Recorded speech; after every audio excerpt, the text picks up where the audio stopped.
Listen, this is redneck style right here. Wooden spoon on a Black & Pecker drill.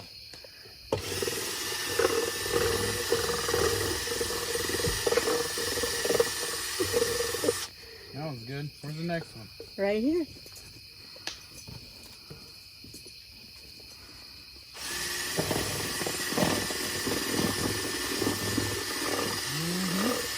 I need more water.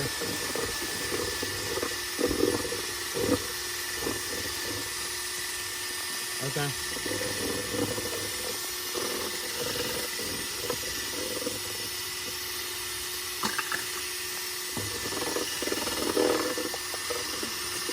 Listen, you ain't got a freaking tater beater in your camper.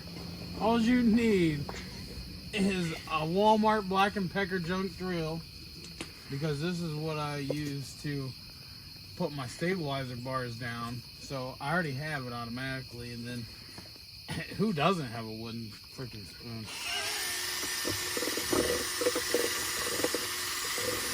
Next. That's it, honey. We're going to pour it in there. I don't have it for now. Oh, that's it for now? Yeah. Wow. Unless you want to mix another one. Boom. Done.